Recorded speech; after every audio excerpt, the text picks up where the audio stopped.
Software is playing an ever-growing part in how we create things, whether that's when you're editing your photos, editing your video, which is what we're going to talk about in this video, or maybe something completely different. Maybe you're doing graphic design. But software is at the heart of everything that we create on our computers, and it is playing more and more of an important role all of the time. And it's crazy to think about how much these pieces of software have come on even in just the last 5 or 10 years, and how much we rely on them now to be able to do our jobs and create great looking things. So when you're editing your videos, plugins play a huge part in creating your final video and how you want it to be styled and look. And you can get plugins that do all sorts. Maybe you want to motion track something moving around in the video, maybe you want to add in a lower thirds motion graphic, or maybe just a different visual effect, or maybe a LUT.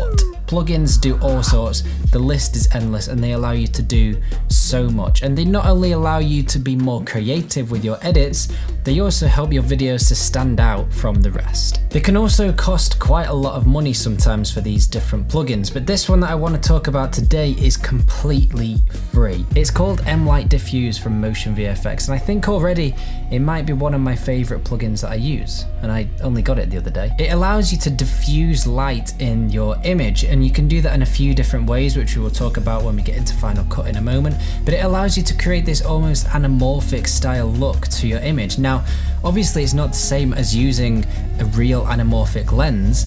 It's never going to be the same because A, it is software, B, it's free, and a real anamorphic lens will cost you absolutely thousands. They are not cheap in the slightest, but to be able to create that sort of imagery with that sort of style, that is a huge bonus for anyone that's wanting to create something more cinematic and more creative. Not to mention the fact that it genuinely looks amazing, and I would be careful with how you use it because you could go completely overboard with it and it would look like this, and then that would look dreadful. But if you use it subtly and use it to style your images, you can use it really nicely, and it's really, really easy to use. So as we go into Final Cut Pro here, you can already see that I've imported a short clip. This is a very similar setup to what I'm using right now to film this video.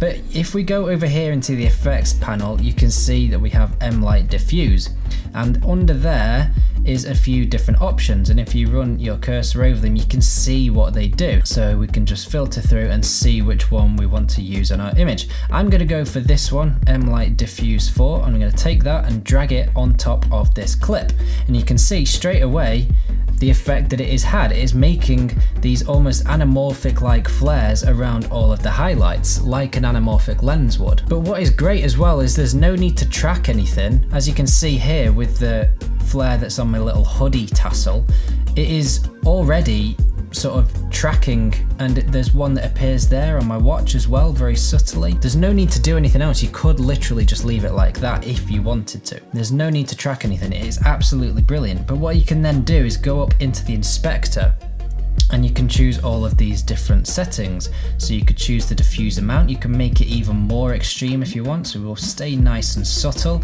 That's what I mean about it being nice and subtle. It has more of a cinematic impact on the video. You can choose the brightness, so you can make it more or less bright. I quite like it around about there. You can change the width of these flares. You can change the smoothness. There's so many different options, but what I really, really like is you can choose the color of them. Now, typically, the flare on an anamorphic lens is blue. So let's say we wanted to change the flare color to blue. So we can do that, and then we might want to increase the brightness because that's made it go quite dark. Maybe increase the amount a little, and that's, again, look at that. It looks so good. Now I should just mention as well that this is log footage, so if I add on a LUT, I'm going to choose one of these by Motion VFX again, and I'm just going to drag it onto an adjustment layer at the top.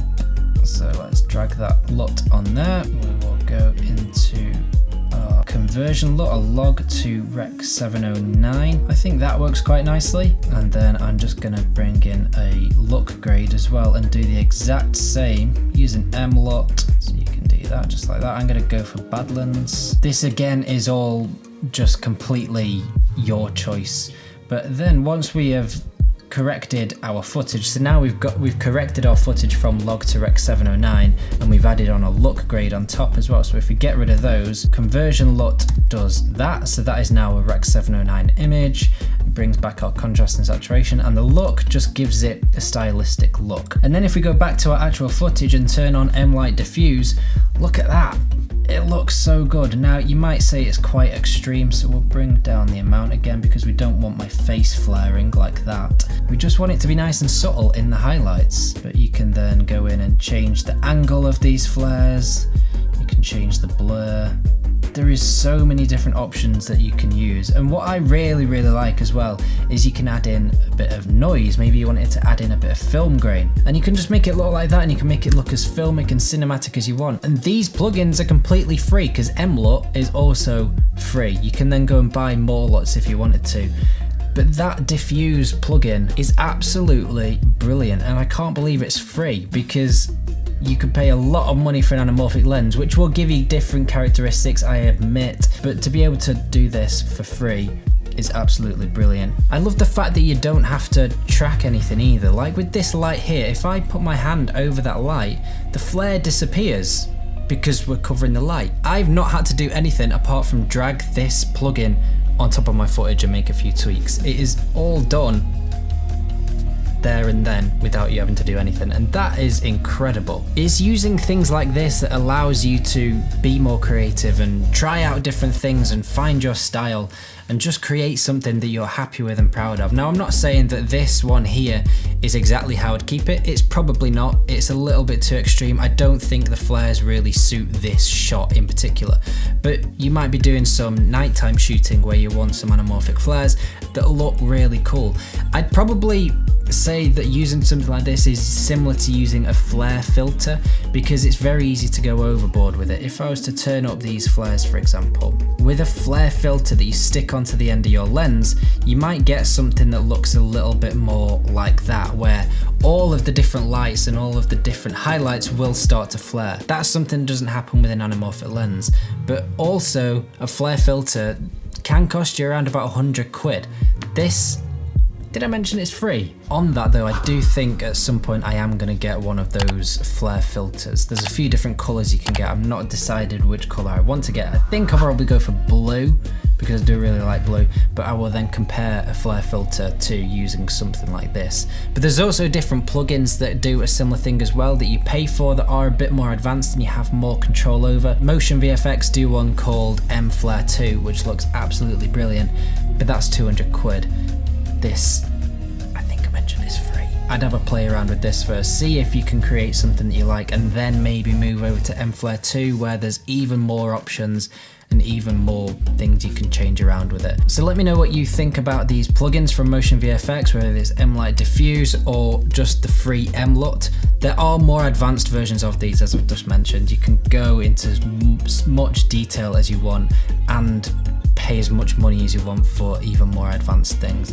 But the fact these are free is incredible, and yeah, I'm gonna stop mentioning that things are free because I'm driving myself mad. But it's free.